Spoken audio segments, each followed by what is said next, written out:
এই হলো নিউ দিল্লিতে আমার তৃতীয় দিন। চুক্তি জলদি গুড মর্নিং। সকালবেলা ৯টার সময় হাঁটতেছি, মনে হইতেছে জীবন আমার বের হয়ে যাবে গলা দিয়ে। ভয়াবহ রোদ এই সকাল ৯টাতেই। ইয়েস, আমি যাচ্ছি নাস্তা খাইতে একটা সাউথ ইন্ডিয়ান রেস্টুরেন্টে। ভেজিটেরিয়ান নাস্তায় নিছি, দোসা, মশালা দোসা। মজা ছিল, খারাপ না। And interesting ways of service. আমি যেই হোটেলটাতে থাকি পাহাড়গঞ্জে, ওইটা থেকে বের হয়ে একটু সামান্য সামনে গেলেই new Delhi station, railway station.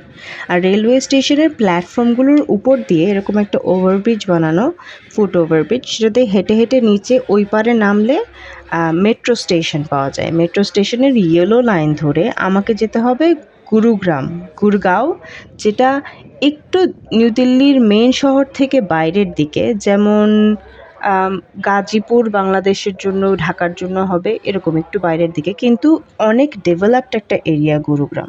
আমি যাব লাস্ট স্টেশনটাতে, ইয়েলো লাইনের মিলেনিয়াল সিটি সেন্টার। এখানে সব টেকনোলজিক্যাল কোম্পানিজের বেস। এত দূরে যাওয়ার উদ্দেশ্য হলো, আমি একটা দাওয়াত পাইছি একটা জৈন ফ্যামিলির কাছে, যারা আমাকে ভেজিটেরিয়ান খাবার খাওয়ার জন্য তাদের বাসায় দাওয়াত দিছে। আমাদের ফ্যামিলির একজনের পরিচিত এই ফ্যামিলিটা। তো যেহেতু এত ফ্যাসিনেশন আমার ইন্ডিয়ান ভেজিটেরিয়ান নিয়ে, গেলাম। একটু কষ্ট করে লাইনে দাঁড়ায় টিকিট কাটতে হয় আন্ডারগ্রাউন্ড সাবওয়েতে। কিউআর কোড দেয় একটা রিসিটের মধ্যে, ওই কিউআর কোডটা স্ক্যান করলেই ভেতরে ঢোকা যায়। অনেকটা ঢাকার মেট্রোর মতোই, বাট ঢাকারটা যেহেতু আরেকটু নতুন, এটার সিস্টেম একটু ডিফারেন্ট। বাট হ্যাঁ, এটা বহুত দিন ধরে প্রচলিত এই সাবওয়ে সিস্টেমটা নিউ দিল্লিতে। অনেক ক্রিস ক্রস লাইনস আছে। কিছুক্ষণ পরে সাবওয়েটা উপরে উঠে যায়, শহর থেকে একটু বাইরে, শহরতলির দিকে গেলে আর আন্ডারগ্রাউন্ডে থাকে না, উপরে উঠে যায়। আমি এখন একটু ওয়েট করছি, চা অর্ডার করছি একটা, কারণ আমাকে মেট্রো স্টেশনে নিতে আসতেছেন যেই মানুষটা আমাকে দাওয়াত করছেন, উনি গাড়ি করে আমাকে ড্রাইভ করে তার বাসায় নিয়ে গেছেন মেট্রো স্টেশন থেকে। চাটা বেশি ভালো ছিল না, বাট দুপুরের খাবার ওয়াজ ফ্যান্টাস্টিক। এই যে পনিরের তরকারি, every time this.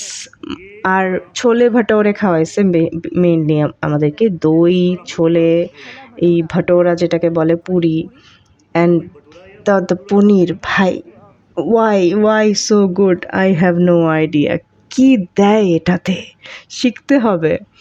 Amazing test সব কিছুর। ওনারা যে শুধু আমাকে দাওয়াত দিয়েছেন তাই না, এই এত বড় একটা স্ন্যাক্সের প্যাকেট আমার হাতে ধরায় দিয়ে বলছেন, এখন যাও, সন্ধ্যা হওয়ার আগে বাসায় যাও। এত জেনারাস আর এত অতিথিদের প্রতি তাদের যে যত্ন, এটা রেস্টুরেন্টসেও আমি দেখলাম। হোটেলস, রেস্টুরেন্টস বলেন, দোকান, এমনকি নর্মাল একটা মুদির দোকানেও তারা অনেক খাতির করে, অনেক সুন্দর করে কথা বলে। রুড না কেউ। খুবই ভালো লাগলো ব্যাপারটা। আমার এই যে দেখা যাচ্ছে যে কতগুলো স্টেশন পার করে আমি নামবো ওই নিউ দিল্লি স্টেশনে। কই দেখা যায় যে প্লেনওয়ালা যে স্টেশনটা, নিউ দিল্লি স্টেশনে নামবো। হোটেলে ফেরার পথে এই পাথরের দোকানটা থেকে কয়েকটা ব্রেসলেট কিনলাম, কারণ ব্রেসলেটের এনথুজিয়াস্ট প্রচুর আছে আমাদের বাসায়। Hematite, hematite. इसको हेमाटाइट और ब्लैक ओनिक्स। আচ্ছা ये वाला है स्मोकी क्वार्ट्स, আচ্ছা। Rose quartz. Love stone. हाँ जी, ग्रीन ओनिक्स बिजनेस के लिए। আচ্ছা। আর অফকোর্স আমার এভরিডে ড্রিঙ্ক কিছু একটা নতুন কিনতেই হবে। সব কিছু খাইতে পারি নাই, তারপরেও কিনে রাখছি, পরে সুটকেসে করে নিয়ে আসছি। এগুলা মেট্রো স্টেশন থেকে কিনছিলাম এই কয়টা জিনিস। আর কিছু গিফটসও কিনছি, এই যে গয়নার পাথরের দোকানটা থেকে এটা একটা ব্রেসলেট নিজের জন্য, আর ফ্রেন্ডের জন্য এরকম রিংস। আর আমি আরও গিফটস পাইছি ওই বাসাটা থেকে।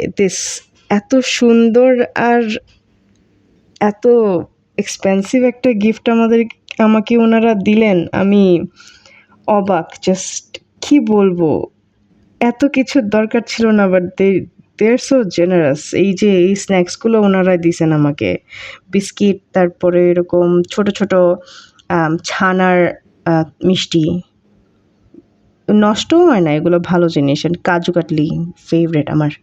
টু সাম ইট আপ, আজকে আমি খুশিতে বাকবাকুম, আমার পেটও ভর্তি, আমার মনও ভর্তি, আমি শান্তিতে ঘুমাতে যাব। Good night.